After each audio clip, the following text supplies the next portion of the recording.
वैसे तो कहा जाता है कि भगवान ने किसी को गरीब नहीं बनाया है, हर किसी को इतना जरूर दिया है कि वो अपना जीवन यापन कर सके, और अगर किसी को जरूरत से कम भी दिया है तो उसके लिए ऊपर वाला कुछ ना कुछ ऐसा इंतजाम कर देता है कि उसका जीवन चलता जाता है।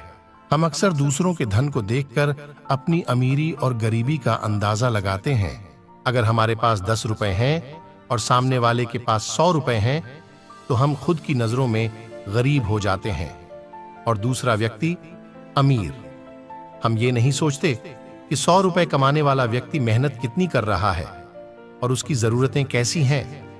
हम बस दूसरे के धन को देखते हैं और अपनी राय बना लेते हैं कि हम कैसे हैं।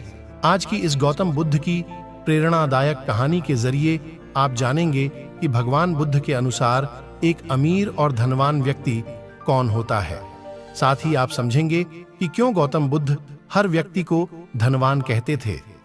गौतम बुद्ध की ये कहानी आपको बहुत प्रभावित करेगी और इस बुद्ध की प्रेरणादायक कहानी से मिलने वाली शिक्षा आपके जीवन में बहुत काम की होगी। एक समय की बात है, एक राज्य के राजा ने गौतम बुद्ध को कुछ दिनों के लिए अपने राज्य में आने का निमंत्रण दिया। उस राजा के निमंत्रण को बुद्ध ने स्वीकार किया और वो अपने कुछ शिष्यों के साथ उस राज्य में चले गए। बुद्ध से मिलकर उस राजा ने उनसे प्रार्थना करी कि वो कुछ दिन वहां रुककर उसके राज्य के लोगों की समस्याओं का समाधान करें और साथ ही उन्हें धर्म के मार्ग पर चलने की शिक्षा दें। बुद्ध ने राजा की बात मान ली और 3 दिन के लिए उन्होंने इस राज्य में धर्म सभा करने का फैसला किया। गौतम बुद्ध की आने की खबर पूरे राज्य में फैल गई और धर्म सभा के पहले ही दिन बहुत से लोग आए। उसी राज्य के चौराहे पर एक भिखारी बैठा रहता था और उसे भी गौतम बुद्ध के आने की खबर थी।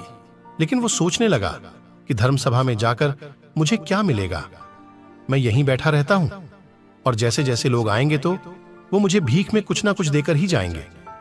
और हुआ भी कुछ ऐसा ही। धर्म सभा में पहले ही दिन बहुत से लोग आए और इस भिखारी की अच्छी खासी कमाई हो गई। और अगले दिन फिर वही सिलसिला चला और भिखारी आज फिर अच्छी खासी कमाई कर लिया। लेकिन भीख मांगने के साथ साथ भिखारी ने यह भी देखा कि धर्म सभा में जाते वक्त लोग बहुत दुखी और उदास होकर जा रहे हैं और उसे कुछ देकर भी नहीं जाते हैं। लेकिन जब वो बुद्ध से मिलकर वापस आते हैं तो काफी खुश दिखते हैं और खुशी खुशी भीख भी देकर जाते हैं। यही सोचते सोचते दूसरा दिन भी निकल गया। तीसरे दिन बहुत कम लोग आए तो भिखारी परेशान हो गया और उसकी कमाई भी नहीं हुई। उसने सोचा कि बुद्ध सबकी समस्याओं का उपाय दे ही रहे हैं तो क्यों ना मैं भी उनके पास जाऊं और अपनी इस निर्धनता को दूर करने का उपाय पूछूं। ऐसा सोचकर वो भिखारी भी धर्म सभा में चला गया। लेकिन वहां लंबी लाइन लगी थी और बड़ी मुश्किल से उसका नंबर आया। बुद्ध के पास पहुंचकर उस भिखारी ने बुद्ध को प्रणाम किया और बुद्ध से बोला, भगवान, इस गांव में सभी लोग खुश हैं और सभी धन सुविधा से संपन्न हैं, फिर मैं ही निर्धन क्यों हूं? उस भिखारी को देखकर भगवान बुद्ध बोले, तुम निर्धन इसलिए हो क्योंकि तुम हमेशा दूसरों से मांगते रहते हो लेकिन कभी किसी को कुछ देते नहीं। तुम सोचते हो कि लोग तुम्हें भीख में बहुत पैसे दें लेकिन बदले में तुम किसी को कुछ ना दो। ऐसा सुनकर वो भिखारी बड़ी हैरानी से बोला, भगवान, मैं क्या लोगों को कुछ दूंगा? मेरा तो खुद का गुजारा भीख मांगकर चलता है, मेरे पास देने को है ही क्या? बुद्ध कुछ देर के लिए मौन हो गए और थोड़ी देर रुकने के बाद बोले, तुम बहुत मूर्ख हो।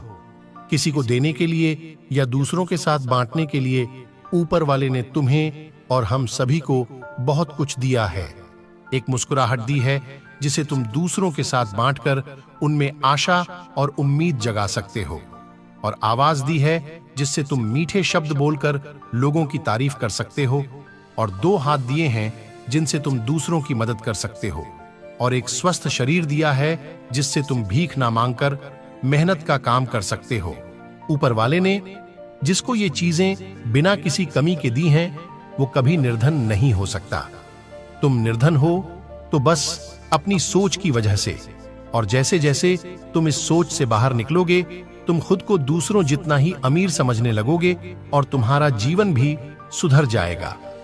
दूसरों की खुशी देखकर उनसे अपनी तुलना मत करो। क्योंकि ऊपर वाले ने हर किसी को धनी बनाया है। बस जरूरत है तो अपनी सोच को सुधारने की।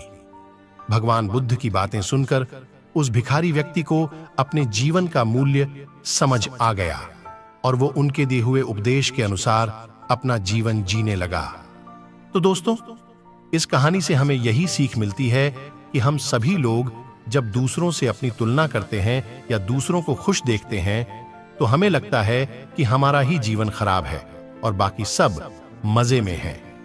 हम कभी अपने जीवन की अच्छी चीजों पर ध्यान नहीं देते हैं। हम कभी ये नहीं सोचते कि भगवान ने हमें एक स्वस्थ शरीर दिया है जो कि सबसे मूल्यवान चीज है। आप भले ही कितने भी अमीर हों, अगर आपका शरीर काम का ना रहे तो वो पैसा भी किसी काम नहीं आता। और दूसरी तरफ अगर आप गरीब भी हैं लेकिन आपका शरीर एकदम स्वस्थ है तो आप अपने आप में एक अमीर व्यक्ति हैं। एक स्वस्थ शरीर पैसों से कितना ज्यादा जरूरी है, कोरोना काल में हम सब देख ही चुके हैं। आशा करते हैं कि आपको इस मोटिवेशनल स्टोरी से ऐसा कुछ सीखने को जरूर मिला होगा जो आपकी लाइफस्टाइल में मदद करेगा। ऐसी ही और भी मोटिवेशनल एवं इंटरेस्टिंग वीडियो के लिए चैनल को सब्सक्राइब करके बेल आइकन को प्रेस करें और ज्यादा से ज्यादा शेयर करें।